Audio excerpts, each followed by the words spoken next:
KNUS Denver. Sleep deprived and heavily caffeinated. All right, let's do this then. This is the Jeff and Bill Show. I don't agree with that. They don't always agree, but hey, at least they have coffee. Coffee. And each other. I love you, man. God help us. I want to bless him. We need all the help we can get. Now here's Jeff Hunt and Bill Thorpe. The Jeff and Bill Show on News Talk 710 KNUS.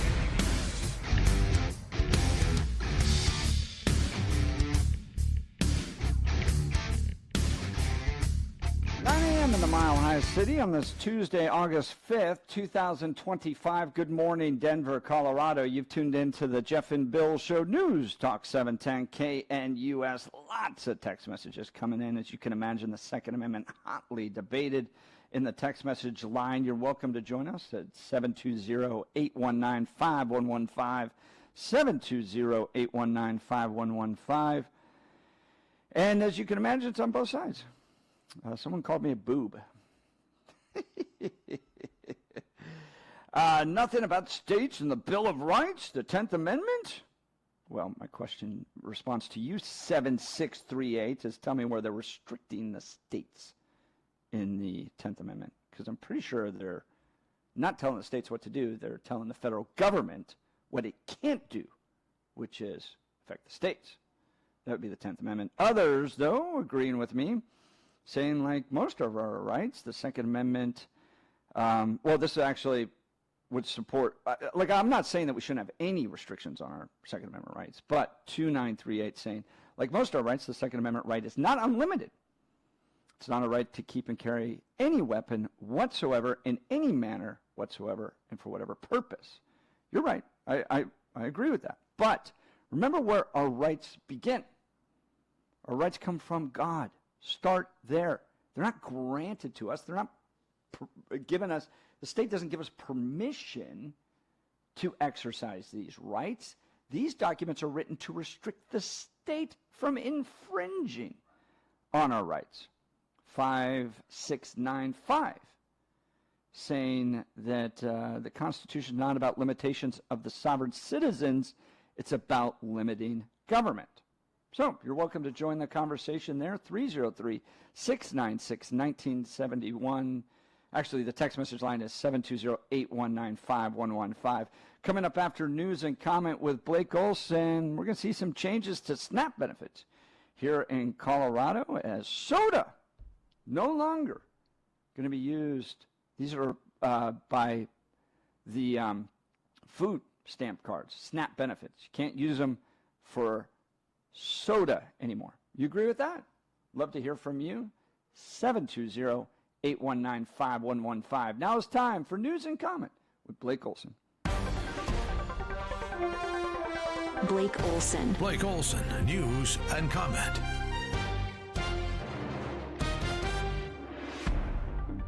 Tuesday morning, 78 and cloudy outside, expecting a high of 98 today. This portion of the news sponsored by Pastor Camp Heating and Air Conditioning at 303-777-1234 to learn more about special savings opportunities on Lennox equipment.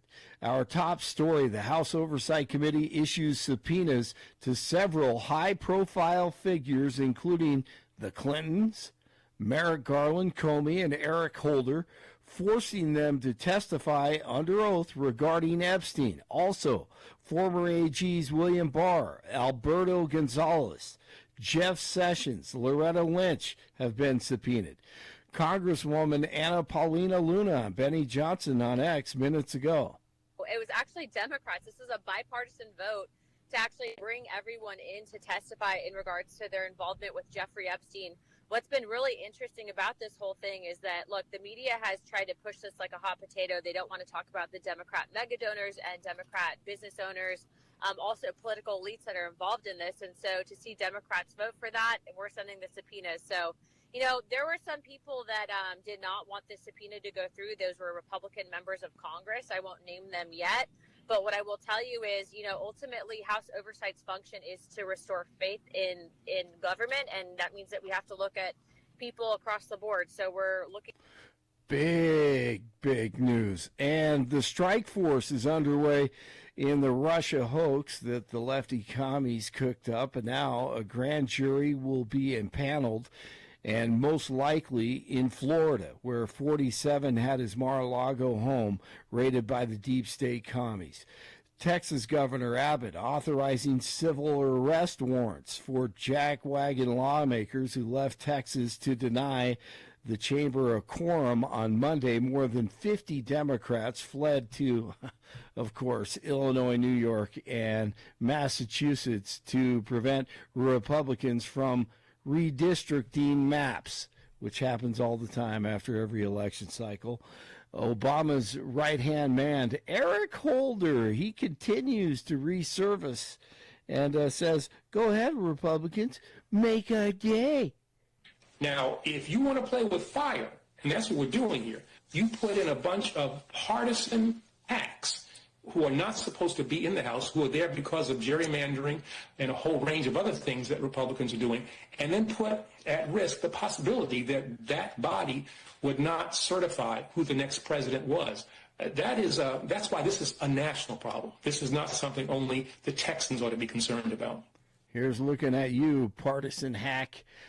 Aurora Police Chief Todd Chamberlain says a suspect forced his way into an apartment in the 1000 block of Cimarron Circle early Sunday morning. 2 women and 5 children tried to hide in the bathroom, and the suspect allegedly shot both women in the head. One of the women died, while the other was hospitalized and may not survive.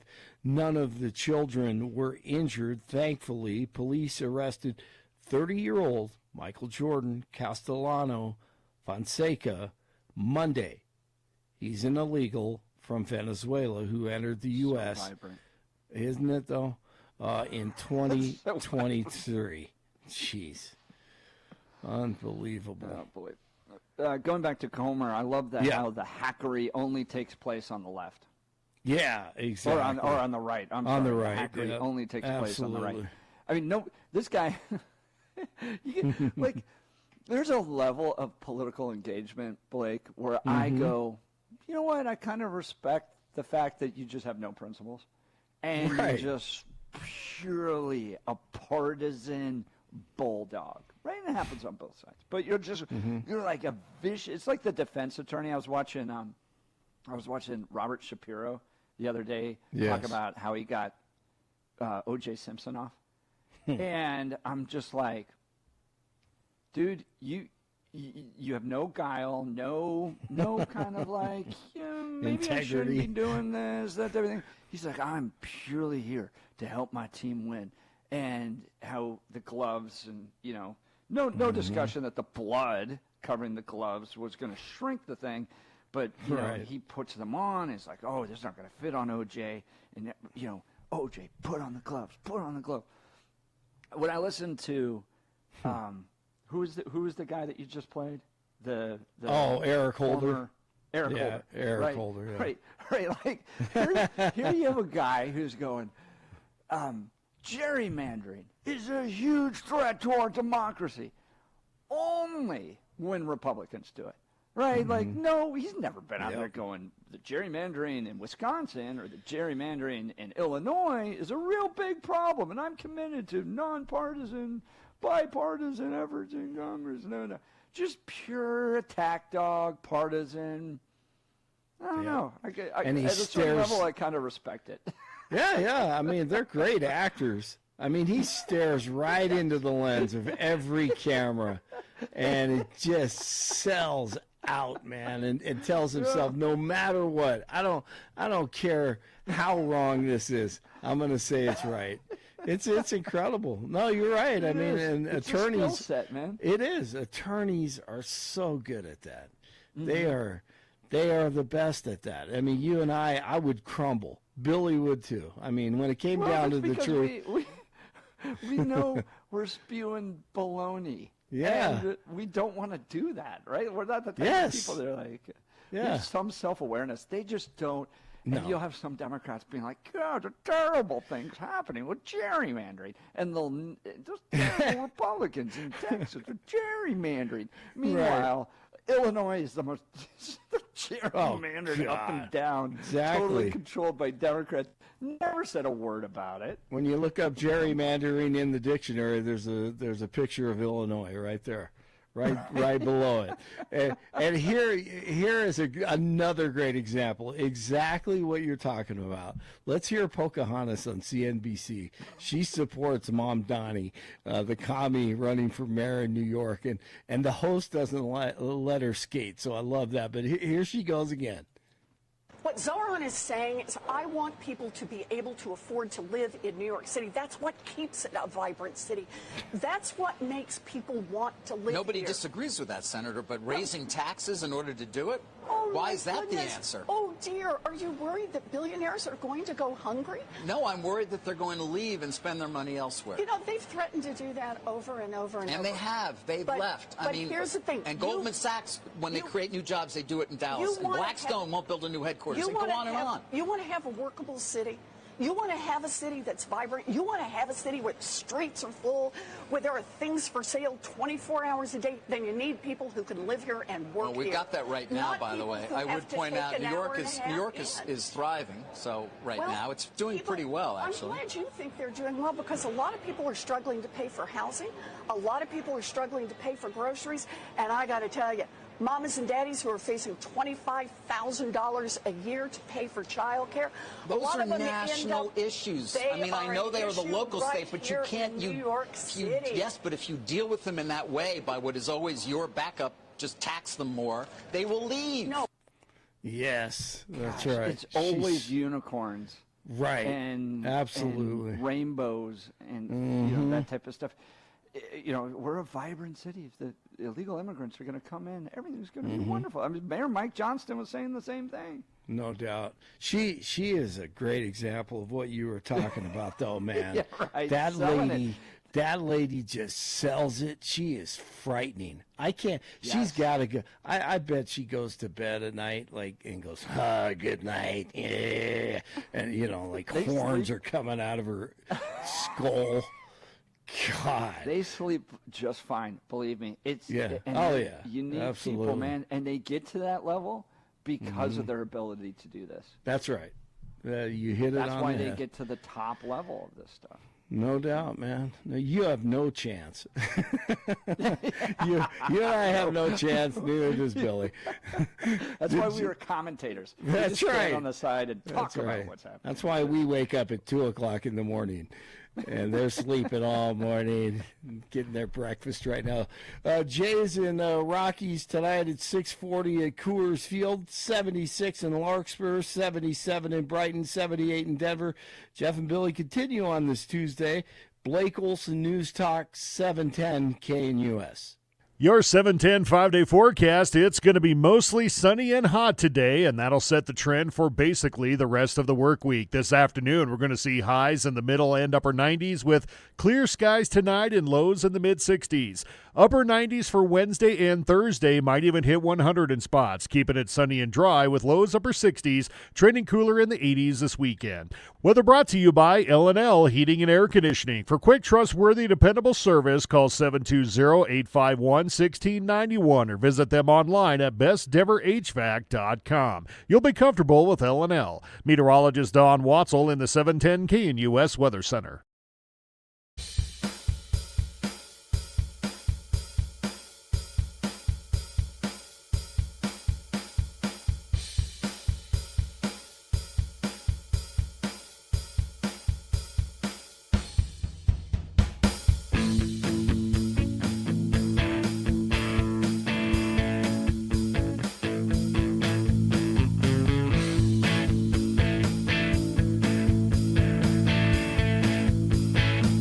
The Jeff and Bill Show. Denver Post reporting Colorado soon won't be able to use S.N.A.P benefits to purchase soda.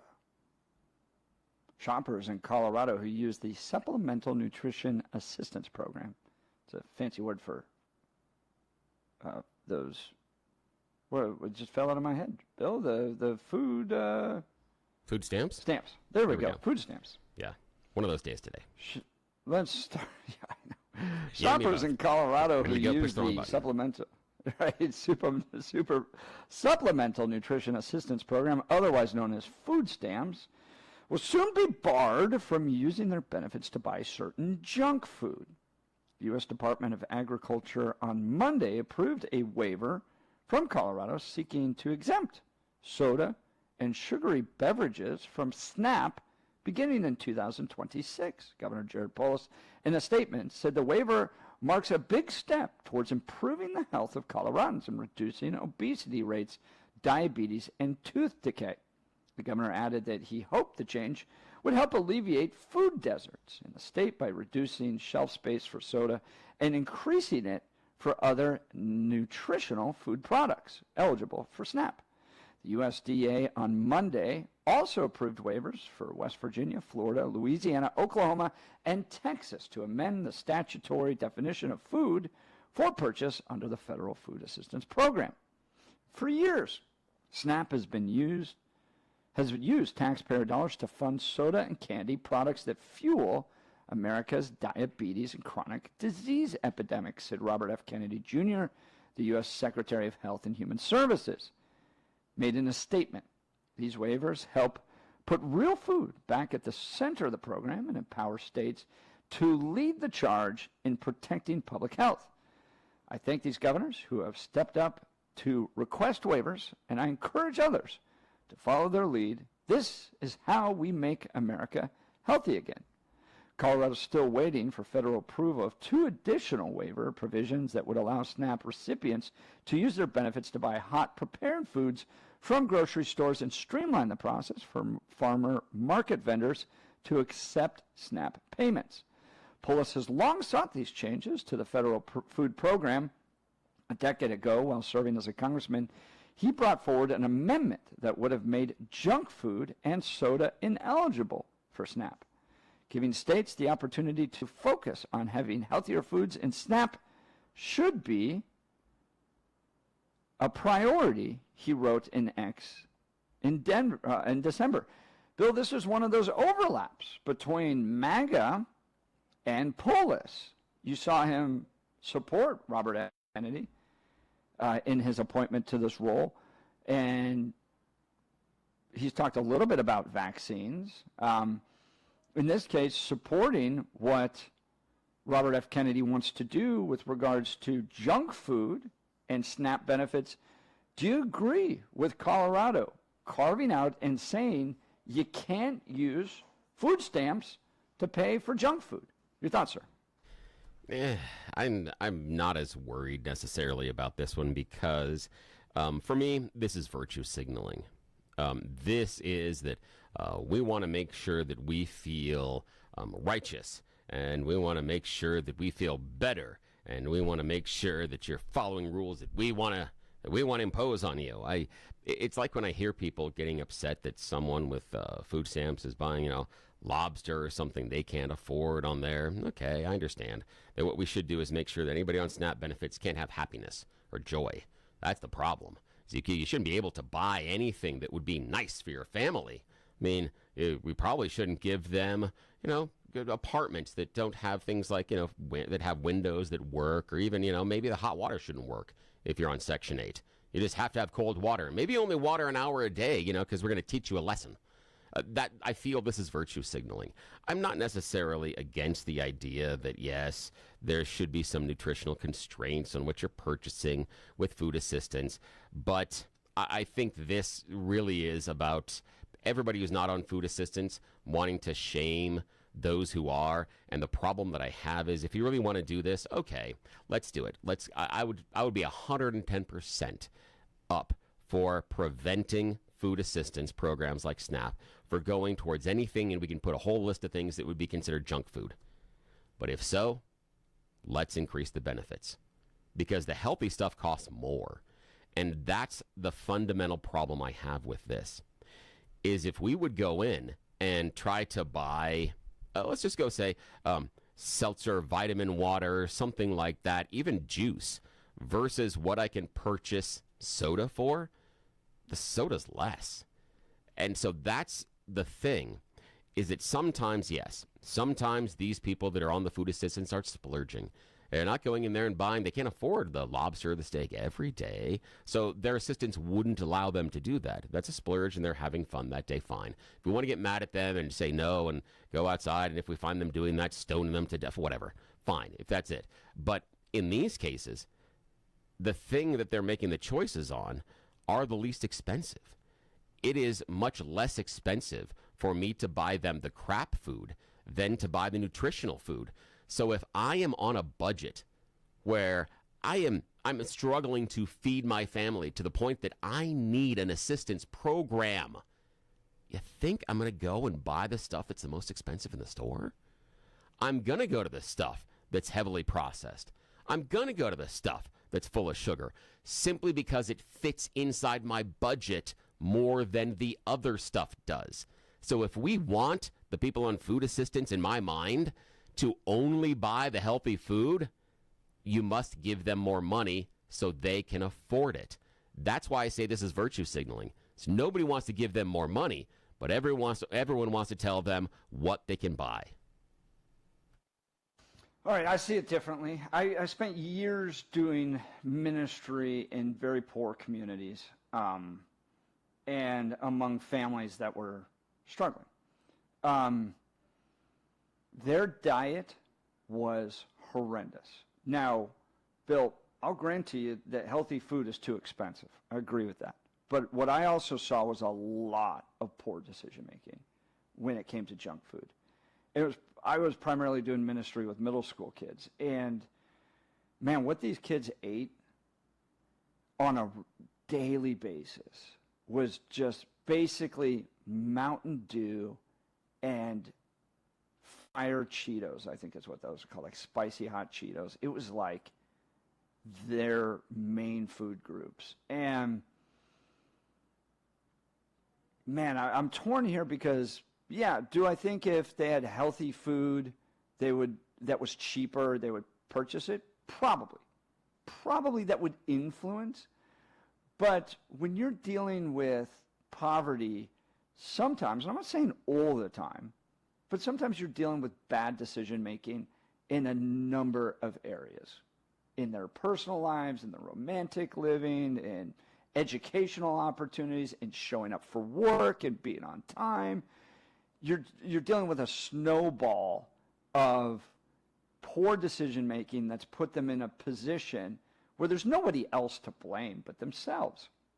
And we had a government that comes along and out of compassion says, we want to care for you, right? And rightfully so. We don't want people starving in the streets, okay? So we're going to hand you a debit card. It used to be a food stamp. Now it's a debit card, and you can use that. And then we had to start putting restrictions on these things because people were making poor decisions with their debit cards, their SNAP benefit debit cards. For instance, gambling. We had to put that in the law because people were taking their food stamp, their SNAP benefit cards, and going to the casino, right? So we put restrictions there and say you can't go to the casinos. You can't buy lottery tickets, for instance, with your SNAP benefit cards. To me, it becomes an important guardrail. And yes, I think it's very fair to say we are living in the age of the revenge of Michelle Obama. As MAGA, who used to show up, Republicans used to show up at one point with cookies to mock Michelle Obama, saying, you know, healthy meals or healthy meals in schools are important, and we need kids to eat healthy. Okay, I get it. I lived through it. I remember the mocking. I was probably part of it. Okay, we got to get more serious about our food, and we have an obesity epidemic, and you have people that make poor decisions. They take their SNAP benefit cards and go to casinos. They take their SNAP benefit cards and buy lottery tickets. We put restrictions there, putting restrictions that say, look, buying sugary sodas, buying chips that are going to lead to and contribute to obesity. Then we have to pay your health care bills because you made poor food consumption choices. Means we, as the people who are buying the food, are going to put some restrictions on it. So in my mind, I don't see it as any different than some of the other restrictions we already have on the SNAP benefit cards. Any response? See, again, if I understand the idea in them making poor choices, but some of that is, again, constrained on budget. And that's part of it, is if we would go ahead and, again, we want them to eat better, we need to give them more money. But none of us want to do that. We will complain and moan about how much money they'll be getting. And, again, if you prevent them from using that government money on the sugary drinks, on fast food, etc., then they're going to have to buy the good stuff. But that stuff is going to be more expensive. So I just, this is what I look at people that are wanting to restrict what they purchase and not want to give them more money to spend. What do you think they're going to do? What choices are they going to make when I can walk in for like $1.25, $1.35, and I can buy a generic 2-liter bottle of soda? 2 liters at $1.35. Bad for my kids, but when I'm trying to stretch those dollars as far as possible, that might be the most efficient spend of the money. That might be where I can get the most liquid for my children inside of what my budget will allow. Same thing with the crappy food. Same thing. Those bags of chips, real inexpensive. Right now, there's I forgot, is it Frito-Lay or one of the other ones? It might be the other one that's doing it.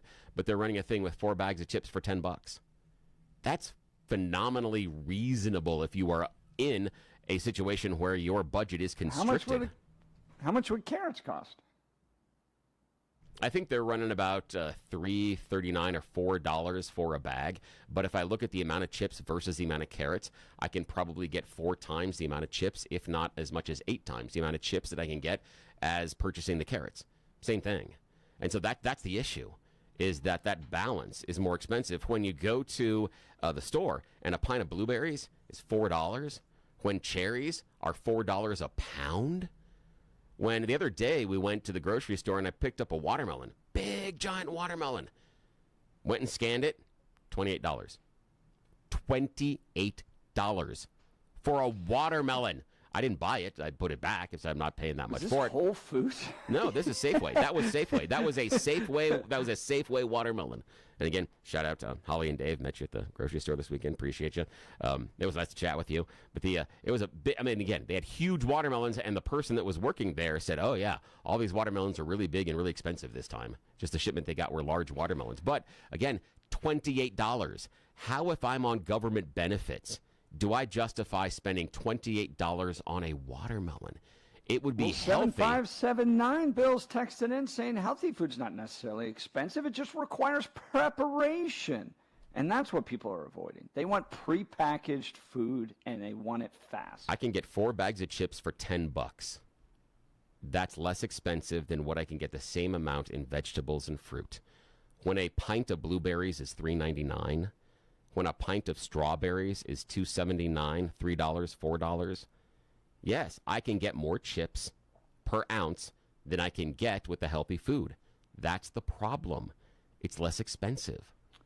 2983 texting in, is this common sense Republican small government solutions? ? But look, we put restrictions. Another text messenger saying we don't allow people to use SNAP benefits for alcohol and cigarettes. So you can't take them gambling. You can't buy lottery tickets. We put lots of restrictions on this. If we are going to likely fit the bill for having to pay for their health insurance, and junk food contributes to obesity, don't we have every right as taxpayers? Because remember, we're the ones paying for their food. This isn't, there's no right, constitutional right, to get food from the government. We do this out of the fact we're a Judeo-Christian nation that's generous and provides food stamps to people who can't afford food. Don't we have every right to say, you're going to buy healthy food, and if it means you can't buy 10 bags of chips or whatever it was, so be it. You got to buy the carrots. And yeah, maybe carrots need to be cheaper. But we're talking about limits on federal spending on food for other people when we may have to pay for their health care as well.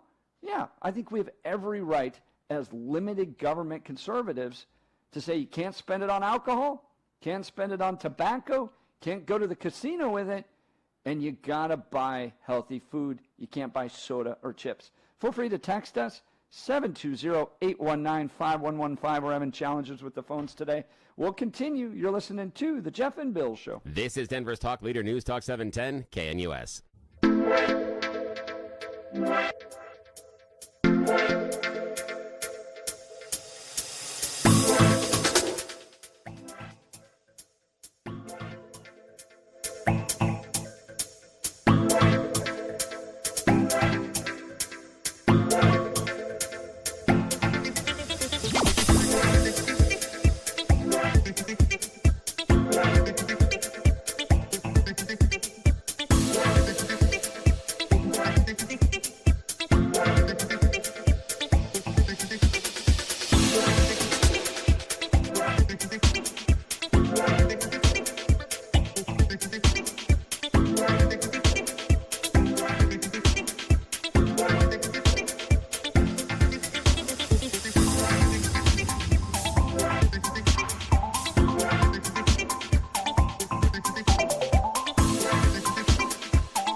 to the Jeff and Bill Show. Jay Polis partnering with Robert F. Kennedy Jr. to take junk food and soda off of S.N.A.P benefits. These are welfare cards, food stamps is what they were used to be called. But they're now debit cards, and we put restrictions on them for lots of things. You can't buy alcohol, tobacco, you can't gamble, you can't buy lottery tickets. You're restricted to purchase food. And now the government's saying, well, no, you can only buy healthy food. Is this big government? Is this oppression and restrictions and, Big Brother looking at what you're purchasing? Or, this is my perspective on this, we're likely having to pay your health care bills too. And if you're going to take money from taxpayers, which is where this money comes from, yeah, we're going to limit it so that it's used in a good way, a healthy way. And we have an obesity epidemic. We have a diabetes epidemic in this country. And we're not going to continue to fund big soda, big junk food, so you can go out there and buy that. You need to eat healthy. Now, text messages are on both sides of this. Folks saying 7586, well, carrots are cheap because they're harvested by illegal immigrants. And that's why they're cheaper. Others saying, Bill, you're exaggerating the food prices. I work at Sprouts. A huge watermelon's only $7. Carrots, $2.50 for a 2-pound bag. And water right now is 89 cents a gallon. Cheaper than soda, isn't it? No, I've got 2-liter bottles at Safeway are running about $1.25. It's $1.59 for a 2-liter bottle of water at Safeway. And again, I did preface my story on the watermelon saying that it was an outrageous price and I didn't buy it, and that's an example of it being very expensive. Cherries, $3.99 a pound right now, and that's down from what they are. And that bag of carrots, yeah, but again, given what you can do as far as 4 bags of chips, same thing. That's the idea as far as the cost, that it is many times less expensive to get the processed foods than it is to get the healthy food. I'm not against restricting S.N.A.P benefits to be purchased, restricting them from purchasing the junk food. But if so, we need to understand that the other stuff's more expensive. Increase the benefit. If you're going to restrict them, make sure they can afford it, because if you're not, then I disagree with the idea that you just want them to eat healthy. If you're not going to give them means to, then is it just actually about punishing them? If you want to have them eat the healthy food. In your mind, I mean, are you thinking we supplement? Do you want to see taxpayer dollars supplementing farmers to bring those costs down? I don't know. You just increase. Here's the idea. If you want to sit here and say that with S.N.A.P, well, we shouldn't allow them to purchase the soda and candy and highly processed foods, make the list. But understand the stuff you're going to have them purchase is going to be more expensive. Give them more money. They already can't buy the bad stuff. So what's the negative? That would be a form of subsidizing it. But we're doing it right now, though. I know, but we're already giving them a check. We're giving them some money to go buy food. We're mad about what food they're purchasing. The good food we want them to buy, based on preventing them from buying the crap, is more expensive.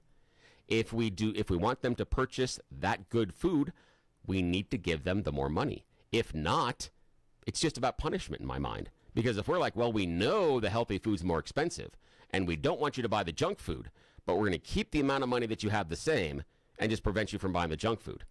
The idea that then they're going to be able to afford and be able to feed their family on the more expensive food, in what world is that rational or reasonable or even logical? If it's more expensive to buy the healthy stuff, they need more money. If you're going to prevent them from buying the junk, that's simple. I just want, pick what you want. I mean, one, I don't think it's dramatically more expensive. I don't think it's to the point where if we don't give them more money, now all of a sudden they're going to starve. I think they're just going to have to make wiser decisions.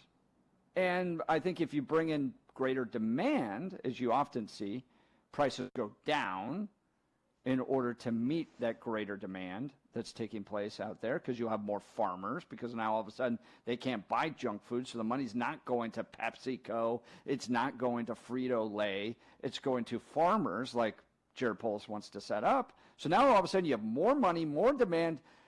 There's going to be a natural response where you're going to have more product created, and it doesn't necessarily mean that it's going to get more expensive, and we need to give them more money. I don't think it's dramatically more expensive. But still, more money. Like that's it. Like a water gallon, what would you say? A gallon of water was how much? Again, it was about 25 to 35 cents difference as far as the purchasing. But the problem is this: it is more expensive, and as long as we admit and acknowledge that it is more expensive, when you say you're making the choices based on your budget on these things, and the stuff I want you to choose is more expensive, but you're not going to give them more money to make that choice, what do you expect? That's the part that I don't understand. Well, if you want them to make the healthier choice, give them more money. My expectation is that they get off SNAP benefits. Well, then just give them no benefits. The design of the system is not to provide food forever to a family. Yeah, but it's supposed to be temporary. Then just take it away from them. Would that be better? Would that solve the problem? I think it's fine. I'm not sure why we have to jump to that conclusion. Well, no, the idea that they just have to make better choices and we have to restrict it in temporary, then make it temporary. Then take it away from after a while. 2 months gone. Right. 1 week gone. Is that going to fix the problem? I'm not sure we have to do that, but do you expect these people to be on SNAP benefits for the rest of their lives? I would prefer not, but based on our economic system, yeah, some of them will be. Based on how our economic system is structured. Yeah, that's going to happen. Yes. And you think it's the government's job? Like a local church couldn't say, provide food for folks or a food pantry or those types of things.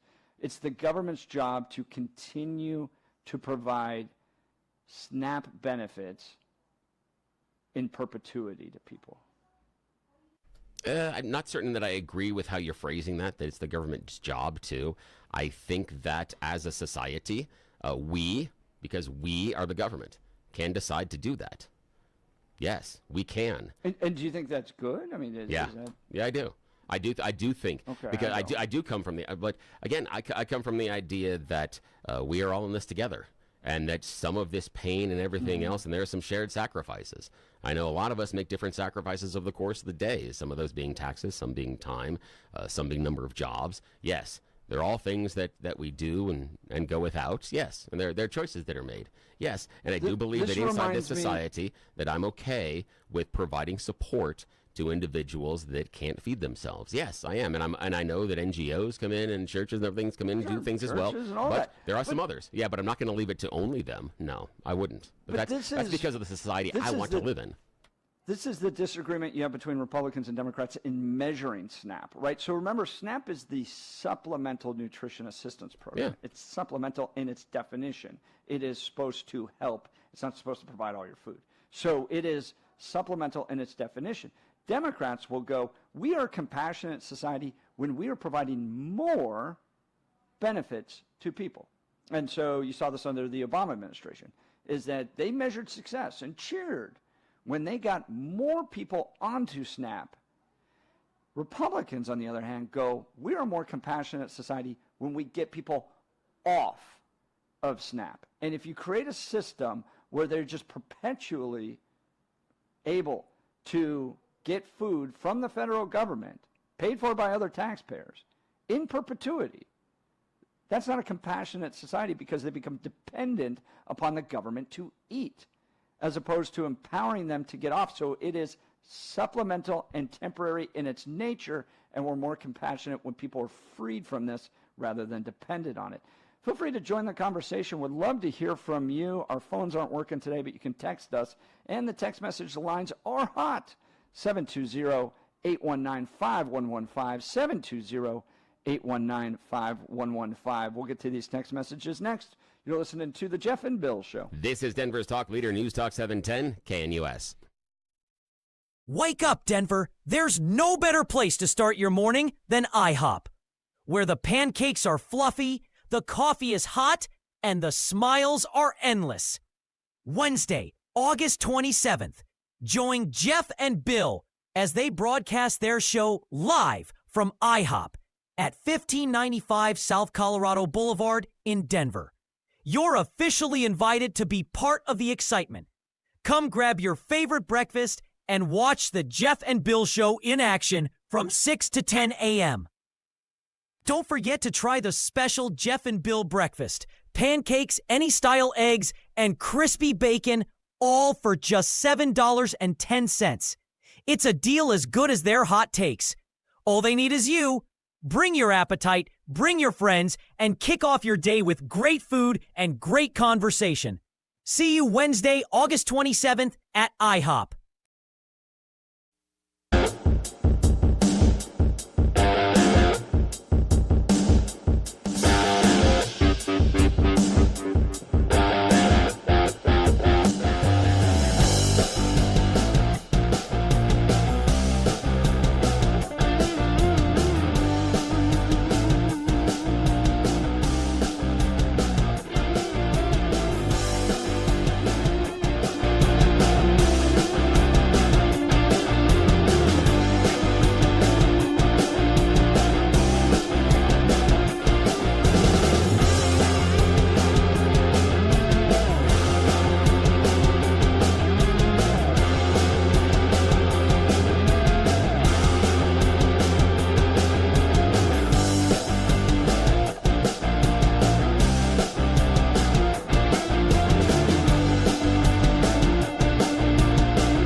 Republicans were the ones leading the efforts to ban soda and junk food from SNAP benefits. We used to kind of mock the Democrats at this, but lo and behold, things shift. MAHA is now part of the MAGA movement, and Robert F. Kennedy Jr., along with Jared Polis, saying no more junky food for those SNAP benefits. Soda, junk food, out. You can't use food stamps on those anymore. Is it the revenge of Michelle Obama? In part, yeah. I think you see Republicans getting a lot more serious about the food that we're eating. And look, politics changes. Text messages hot on this one. People saying 3377, look, if I'm paying for someone else's food, I'm absolutely going to have a say in what they eat. There you go. 9260 texting Vitamin Cottage offers healthy meals for 4 for around $20. And they take SNAP. Bill, I think part of the fall of fast food, which I think is kind of happening right now, are the prices associated with it. Because I can go, for instance, to the Black Eyed Pete, get a great, healthy, freshly cooked meal, locally sourced, for $17 a chicken wrap. Oh, it's my absolute favorite. For about the same price as what I get fast food at right now. It seems like some of those restaurants are able to compete with fast food. I think you've brought this up too. Chili's has a burger that's about the same price as a Big Mac, and people are just choosing different options. And McDonald's and some of the fast food groups are having problems. Your thoughts? Yeah, that's pricing. They leaned into the idea of the artisan burgers, and they kept going higher and higher, and they just The fast food problems are of their own making. They continue to increase prices because we continue to pay them. And then the fast casual, the Applebee's, the Chili's, figured out that they're within a couple of bucks of what McDonald's was already. And so then they took advantage, knocked down prices, and eat market share. Yeah, that's good. That absolutely would. And back to the text message that says, the idea of, if I'm paying for it, then I should have a voice in it. Well, there are a lot of things that you pay for that you don't necessarily get a voice in. The idea of, the Defense Department, Department of Justice, there are a whole lot of things that you're taxing money. I mean, think about the congressional salaries that you're going to pay, both locally and nationally. That's all, and I'm certain that there are politicians, both in our state and nationally, that you disagree with. So because I'm paying for it means I get to have all the say-so. I'm not necessarily sure I agree with, but if we want to, sure, cut off the SNAP benefits, and this is all I've been saying. If you want them to eat healthier, understand it's more expensive, and it's going to cost more. So give them more money. And the idea is Black Eyed Pea is a great, great, great choice. That I can probably go, and if I'm a family and I'm under crunch time, I might be able to go buy 2 Happy Meals that would, at least for the kids, throw them in the back seat, and the kids are going to be happy with whatever we're doing or wherever I'm going. And again, these families that are also on SNAP benefits many times are working several jobs, so they don't have the time for the meal preparation or anything. There are a whole bunch of barriers that they face day in and day out. I am not against saying you shouldn't be able to purchase junk food with your food assistance, but we also have to understand that the stuff we want them to buy is more expensive. It's just cruel to say you can't buy this and then not give them money to buy the stuff we want. It's just mean. 3377 saying, not surprised about Polis. Could this lead to bans on purchasing meat? Interesting. Could Polis continue to push this and seek waivers that would ban the purchase of meat? He does want these kind of meat-free days, these meat-out efforts. Denver. By the way, I heard Denver pulled down that ad campaign. Did you see that, Bill? Dumb. Yeah, it's dumb. It's dumb money to spend. It's just stupid money. That's the idea, is that you can spend that money somewhere else rather than an advertising campaign about meat. That's just stupid. Yeah, for the city of Denver too. Well, the text messages are super hot, and Bill will continue to debate the Second Amendment there. Yes, I will. So, thank you to everybody that joined the show and participated today. If you missed any of it, go to 710knus.com to download the podcast. You're listening to The Jeff and Bill Show. This is KNUS.